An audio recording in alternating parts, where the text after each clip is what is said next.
سڵاو بینەرانی عزیزی تەلەڤیزیۆنی کۆمەڵە من ساریە عارفی لەگەڵتانم بۆ بەرنامەیەکی تایبەت سەبارەت بە ساڵیادی مانگرتنی گشتی 16 گەلاوێژ 1384 هیوادارم لەگەڵمان تا ئاخری بەرنامەکە.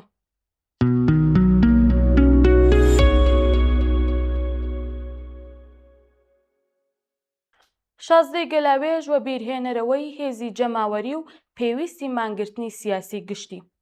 شازدەی گەلاوێژ 1384 یەکێکە لە ڕۆژە هەرە دیار و لەبیر نەکراوەکانی مێژووی خەباتی کۆمەڵانی خەڵکی کوردستانە، ڕۆژێک کە شارەکان و ناوچەیەکی بەرینی کوردستان لا ناڕەزایەتی بەرامبەر بە جەنایەت و سەرکوتی کۆماری ئیسلامی سەرجەم جوڵە و چالاکیەکانی ڕۆژانی خۆیان ڕاگرت و مانگرتنێکی سیاسی و گشتی هێزی یەکگرت و هاوپشتی خۆیان پیشاندا. لەو ڕۆژەدا شەقامە چۆڵەکان، دووکان و بازاڕ و ناوەندە کاریەداخراوەکان زۆر ڕاشکاوانەتر لە هەر هاوارێک دەنگیان هەڵبڕی. پەیامی خەڵک ڕۆن بوو، کوردستان لە بەرامبەر سەرکوتدا تەسلیم نابێت و بزوتنەوەی ئازادیخواز و یەکسانی خوازەکەی زیندووە. شازدەی گەلاوێژ ڕۆژی ئەزموونێکی زیندوو وانەبەخشە بۆ خەباتی ئەمڕۆ، ئەزموونێک کە نیشانیدا چۆن دەکرێت ڕق و تووڕەیی پڕژ و بڵاو بکرێت و بە ئیرادەیەکی بە کۆمەڵ ڕێژەی قوربانیەکانی خەڵک کەم بکرێتەوە، دەستگای سەرکوت لە ئیمکاناتی کنترۆڵی ئاسایی کۆمەڵگە بێبەش بکرێت و هاوسەنگی هێز بە قازانجی بزوتنەوەی ناڕەزایەتی بگۆڕدرێت. لە کوشتنی شوانەی سەیقادرەوە تا مانگرتنی گشتی. زەمینەی شکڵگرتنی مانگرتنی شازدەی گەلاوێژ دەگەڕێتەوە بۆ جەنایەتی هێزی کۆماری ئیسلامی لە مەهاباد. ئێوارەی هەژدەی پوشپەڕی 1384 مامورانی حکوومەت کەوتنە شوێن شوانەی سەیقادر، یەکێک لە گەنجە خەباتکارەکانی شاری مەهاباد. دوای ئەوەی نەیانتوانی دەستگیری بکەن، دەست ڕێژی گولەیان لێ کرد و برینداریان کرد. مامورەکان دواتر ئەم گەنجەیان بریندارەیان شکنجەدا، کوشتیان و تەرمە شێواندراوەکەیان بە شێوازێکی سوکایەتیامێر ڕادەستی بنەماڵەکەی کردەوە. حکوومەت دەیویست بەم تاوانە ترس بخاتە دڵی خەڵکەوە، بەڵام ئاکامەکەی پێچەوانە بوو. خەڵکی مەهاباد هەر کە ڕووداوەکەیان بیست لە بەردەمی ماڵی شوانە کۆبوونەوە، هاودەردی خۆیان لەگەڵ بنەماڵەکەی دەربڕی و نەفرەت و بێزاری خۆیان لە حکوومەت نیشاندا. لە ڕۆژەکانی 19 و 20 پوشپەڕدا ژنان و پیاوانی گەنج هاتنە سەر شەقامەکان و دروشمی ناڕەزایەتیان بەرز کردەوە. ڕۆژی 21 پوشپەڕ بازنەی ناڕەزایەتیەکانی بەربڵاوتر بوو، پەلاماری هێزە سەرکوتکەرەکان لەگەڵ خۆڕاگری خەڵک بەرەوڕوو بووبووە. ناڕەزایەتیەکان تەنیا لە شارەکانی مەهاباتی قەتیز نەمایەوە و شارەکانی تری کوردستانیشی گرتەوە. حکوومەت لەبەری وەڵامدانەوە بە داواکاریەکانی خەڵک هێزی زیاتری ڕەوانەی ناوچەکە کرد. لە سەقز هێزە چەکدارەکان تەقەیان لە خۆپیشاندەران کرد، ژمارەیە گیانیان لە دەستدا و زۆرێکیش بریندار بوون. ناڕەزایەتیەکانی سەرشەقام سەرەڕای بوێری و چاونەترسی خەڵکیشەوە پرش و بڵاو بوون و بەرەو ڕووبوونەوەی ڕاستەوخۆ لەگەڵ هێزە چەکدارەکانی حکوومەت قوربانیەکی قورسی لێ دەکەوتەوە. لە بارودۆخێکی ئاوادا پەیوەستن بە جوڵە و تاکتێکی وشیارانە گشتگیر و ڕێکخراوە زیاتر لە هەموو کاتێک هەستی پێتەکرا. تاکتیکێک کە هێزی خەڵک پیشان بدات، بەڵام نەیخاتە ئەو مەیدانەی کە هێزە سەرکوتکەرەکان دەیانویست. کۆمەڵە ڕێکخراوی کوردستانی حیزبی کۆمۆنیستی ئێران ڕۆژی 16 گەلاوێژی وەک ڕۆژی مانگرتنی گشتی لە سەرانسەری کوردستان ڕاگەیاند و بانگەوازەکەی ڕۆژی 11 گەلاوێژ بڵاوکرایەوە. هەڵسوڕاوانی کرێکاری ژنان و گەنجانی پێشڕەو بۆ ئامادەکاری مانگرتنەکە دەست بەسەر کرابوون. خەڵکی مەهاباد، سەقز، بۆکان، سنە، شنۆ، پیرانشار، بانە، سەردەشت، ڕەبەت، مەریوان، کامیاران، دیواندەرە و ژمارەیەکی تر لە شار و ناوچە گوندنشینەکان بە مانگرتنەکەەوە پەیوەست بوون. لە نەغەدە و ورمێژ بەشێک لە خەڵک بەشداریان کرد. ئەم هاوبەشی و هاوڕێتیە بەربڵاوە 16 گەلاوێژی کردە ڕۆژی مێژووی. سەرکەوتنی مانگرتنەکە تەنیا بەرهەمی دەرکردنی بانگەوازێک نەبوو، بەڵکو دەیان ساڵ خەبات و فیداکاری خەڵکی کوردستان بانگێک خۆڕاگری بەردەوامی مەهاباد و شارەکانی تر و هەروە چالاکی تۆڕێک لە هەڵسوڕاوان و پێشڕەوانی کۆمەڵایەتی لە پشت بوو. دژایەتی و ئاستەنگ دروستکردنی بەرچاوتەنگانەی هەندێک ڕێکخراوی سیاسی کوردستانیش نەیتوانی کاریگەری بکاتە سەر ئیرادەی هاوبەشی جەماوەر. مانگرتن نەریتێکی ڕیشەدار لە کوردستان. 16 گەلاوێژ ئەڵقەیەکە لە زنجیرەی دوور و درێژی مانگرتنە سیاسیەکان لە کوردستان. مانگرتنی 15 جۆزەردانی 1361، مانگرتنی 23 گوڵانی 1389، مانگرتنی 21 خەرمانانی 1397 و مانگرتنی سەرانسەریەکان لە کاتی ڕاپەڕینی ژنجیان ئازادیدا نمونەیەکن لەم نەریتە خەباتکاریانە. کاتێک قەتڵی حکوومەتی ژینا ئەمینی ڕێوڕەسمی بە خاکسپارنەکەی لە سەقز کردە دەستپێکی ڕاپەڕینی مێژوویی، مانگرتنی یەک لە دوای یەکەکانی شارەکانی کوردستان هاوکار بوون بۆ بەردەوامبوونی بزوتنەوەکە. مانگرتنەکان نیشانیدا کە ناڕەزایەتی تەنیا لە کۆبوونەوەی سەرشەقامەکاندا کورت نابێتەوە. کۆمەڵگە دەتوانێت بە ڕاگررتنی چالاکیە ئاساییەکانی خۆی ناڕەزایەتی خۆی بە شێوازێکی گشتگیر و ئاشکرا دەرببڕێت. مانگرتنی سیاسی گشتی پێش هەموو شتێک دەرچوونی بە کۆمەڵی خەڵک لەو نەزمەی کە حکوومەت بەسەریدا سەپاندبوون. حکوومەتەکان تەنیا بە پاڵپشتی هێزی سەربازی خۆیان ڕاناگرن، کاری ڕۆژانەی ملیۆنان مرۆڤ، تۆڕەکانی گواستنەوە، پەروەردە، خزمەتگوزاری، بازاڕ و ناوەندە ئابوووریەکان ڕێڕەوی کۆمەڵگە بەرەو پێش دەبن.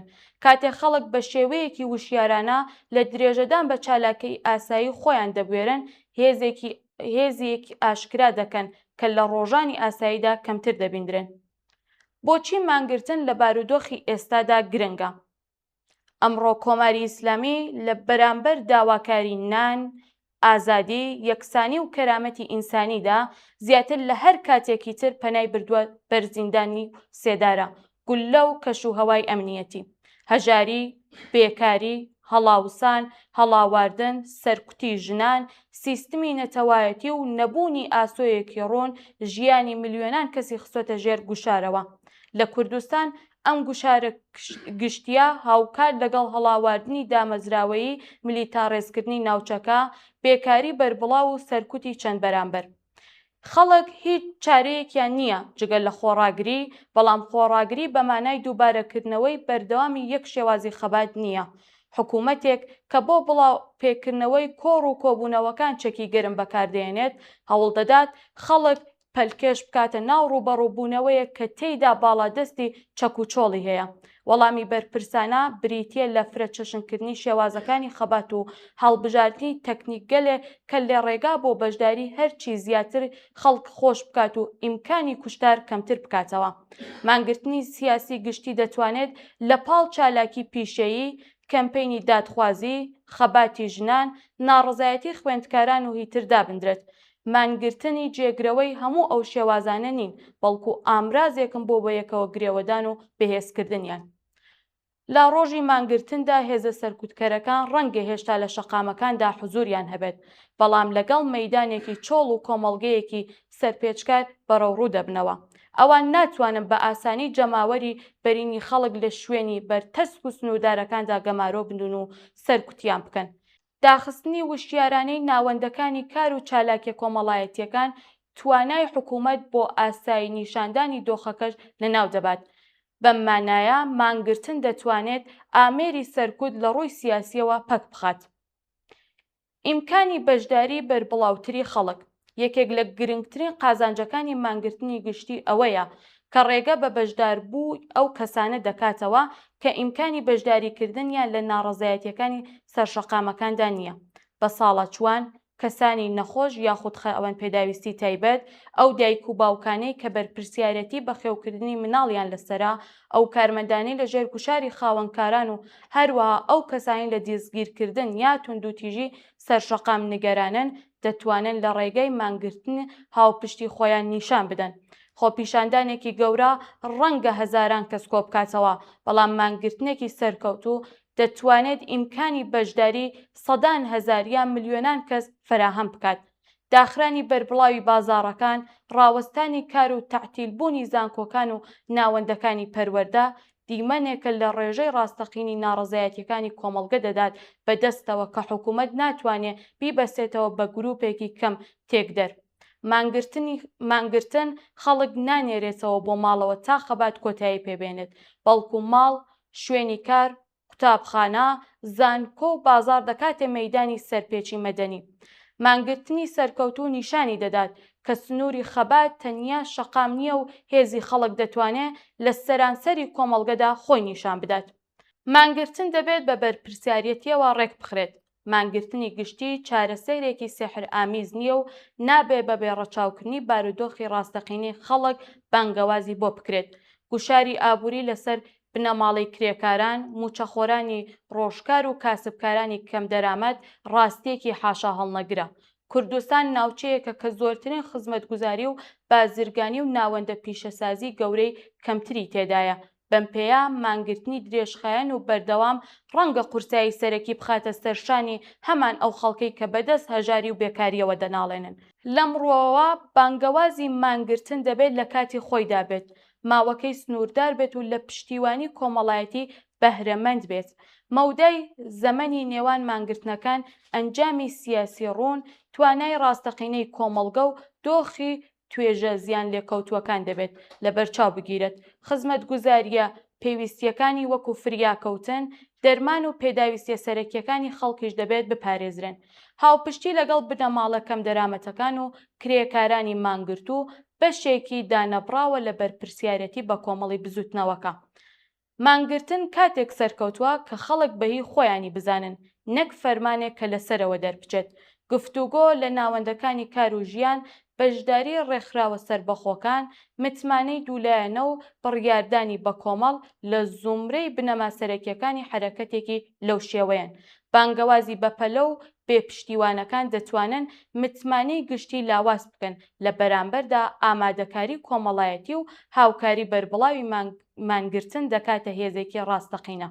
قوتابخانەی یەکێتی و ڕێخستن. گرنگی مانگرتن تەنیا لە ڕۆژی بەڕێوەچووندا کورد نابێتەوە. پرۆسەی ئامادەکاری، بەڕێوەبردن و هەڵسەنگاندنی مانگرتنێک تۆڕەکانی هاوپشتی بەرفراوانتر دەکات و ڕێبەرانی کۆمەڵایەتی نوێ پەروەردە دەکات و ئەزموونی کاری بە کۆمەڵ زیاتر دەکات. هەر مانگرتنێکی سەرکەوتوو بە خەڵک نیشان دەدات کە تەنیا نین و دەتوانن بەسەر ترسدا زاڵ ببن. کاتێک کرێکاران، موعەلمان، پەرستاران، خانەنشینان، خوێندکاران، ژنان، گەنجان و کاسبکاران حرەکەتێکی هاوبەش بەشداری دەکەن، لەوە تێدەگەن کە کێشەکانیان جیاواز لە یەکتر نین. حەقدەستی کەم، بێکاری، هەڵاواردنی ڕەگەزی، سەرکوتی سیاسی، ستەمی نەتەوایەتی و نەبوونی خزمەتگوزارە گشتیەکان دەرکەوتی جۆراوجۆری یەک پێکهاتن. مانگرتن دەتوانێت ئەم وشیارانە لە ئاستی تاکەکەسیەوە بەرز بکاتەوە بۆ ناسینێکی بە کۆمەڵ و سیاسی. حکوومەتیش بە مەبەستی تێکدانی یەکگرتوویەکی لەم شێوەیە بێکاردانانیشێت. هەڕەشە، بڵاوکردنەوەی دەنگۆ و باوەشکردنی ئاگری ناکۆکی نەتەوەیی، ئاینی، نەوەیی و چینایەتی لە زومرەی ئامرازە هەمیشەییەکانی ئەون. وەڵامی بزوتنەوەکە دەبێت بریتی بێت لە بەهێزکردنی متمانە و هاوپشتی ڕێزگرتن لە فرەچەشنی کۆمەڵگە و بەستنەوەی داواکاریەکانی کوردستان بە خەباتی خەڵک لە سەرانسەری ئێران. ئازادی کوردستان لە ئازادی کرێکاران، ژنان و خەڵکانی ناوچەکانی تری ئێران گیان نییە. هەروەک چۆن ئازادبوونی ئێرانیش بەبێ کۆتایی هاتن بە چەوسانەوە و هەڵاواردن لە کوردستان ممکن نابێت. 16 گەلاوێژ هێشتا زیندووە. و بیرهێنانەوەی 16 گەلاوێژ نوێکردنەوەی پەیمانە لەگەڵ ئەو هێزەی کە لەو ڕۆژەدا شارەکانی کوردستانیان بەیەکەوە بەستەوە. ئەو مانگرتنە سەلماندی کە حکوومەت بە هەموو چەک و چۆڵ و هێزە ئەمنیەکانیشەوە لە بەرامبەر جەماوەرێکی وشیار و یەکگرتوودا و لاواز بێدەسەڵاتە. ئەمڕۆژ مانگرتنی سیاسی گشتی دەتوانێت یەکێک بێت لە کاریگەرترین ئامرازەکانی خەباتی ئاشتیانەی خەڵکی کوردستان و ئێران. ئامرازێک بۆ کەمکردنەوەی ئیمکانی کوشتار، پەرەپێدانی ئاستی بەشداریکردن، زەمینگیرکردنی سیاسی ئامێری سەرکوت و نیشاندانی هێزی کۆمەڵگە. بەم حاڵەشەوە سەرکەوتنەکەی بەسراوەتەوە بە ڕێخستن لە خوارەوە و ڕێبەری بەرپرسانە، یەکێتی گشتگیر و لە بەرچاوگرتنی ژیان و ئەمنیەتی خەڵک. یادی 16 گەلاوێژ بەرز و بەڕێز بێت، ڕۆژێکی کە کوردستان ڕاوەستا و یەکی گرت و نیشانیدا کە هێزی ڕاستەقینەن لەک لە پەتی سێدارە و تفەنگ بەڵکو لە ئیرادەی ڕێکخراوی جەماوەریدایە.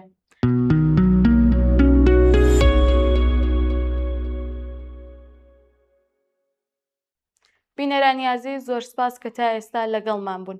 کاتێکی خۆش بۆ هەمووتان ماڵاوە. سەربەرزی بۆ کوردستان، سەربەرزی بۆ بەرخۆداونی بزوتنەوەی شۆڕش جێراونەی خەڵکی کوردستان. خەڵکی شۆڕژگێری کوردستان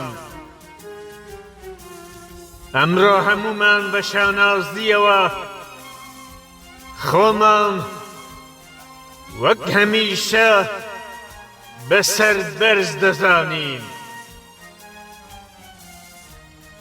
ئەمڕۆ بۆ جارێکی تر مانگرتنی گشتی سەرکەوتوانە لەسەر تاسەری کوردستان بەڕێوە چوو. وەڵامی یەکگرتوو میلیۆنی خەڵکی کوردستان بە داواکاری کۆمەڵە و هەموو پارتە سیاسیەکان سەرکەوتووانە بەڕێوە چوو. ئەم مانگرتنە دەنجی ناڕەزایەتی گشتی بوو دژ بە هەژاری و گرانی، بێکاری و نادادپەروەری، ستەم و چەوسانەوە و کوشتاری خوێناوی خەڵکی بێدفاعی ئیلام، کرماشان و مەلەکشاهی بە دەستی ڕژیمی پەت و سێدارە. کوردستان وەک هەمیشە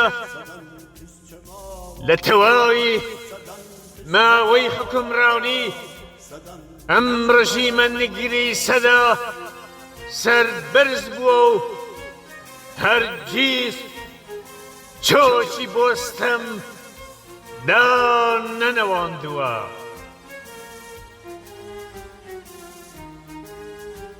ئەمڕۆ کوردستان نەتەنیا ڕاوەستاوە، بەڵکو سەری لە هەموو کاتێک بەرزتر ڕاگرتووە. ئەم یەکگرتنە میلیۆنیە موژدەیە موژدە. ئەمە موژدەی خەباتی بەردەوام، موژدەی ڕزگاری، موژدەی داهاتوویەکی گەش و ڕووناک. ئەمە موژدەی بەڕێوەبردنی ڕێگای هاوبەشە.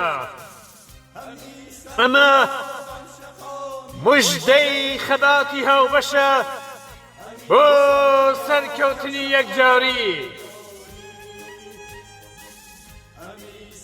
هەر لێرەوە دەستی ماندووی هەمووتان دەگوشین و سپاستان دەکەین خەڵکی کوردستان. سپاس کە بە ماندووی و فیداکاری خۆتان هۆکاری سەرەکی ئەم سەرکەوتنە شکۆدارە بوون. ئێمە خەباتمان بۆ ڕووخاندنی ڕژیمی کۆماری ئیسلامی درێژەی هەیە. خەباتی ئێمە بۆ ڕووخاندنی شۆڕشگێڕانەی ئەم ڕژیمەیە. خەباتی ئێمە درێژەی هەیە بۆ بنیادنانی کۆمەلگایەکی ئازاد. خەباتی ئێمە و خەڵکی کوردستان تا لە گۆڕنانی ئەم ڕژیمە درێژەی هەیە. هەر بژی خەباتی شۆڕشگێڕانەی خەڵکی کوردستان بەردەوام بێشۆڕش و بۆ پێشەوە بەرەو سەرکەوتنی یەکجاری.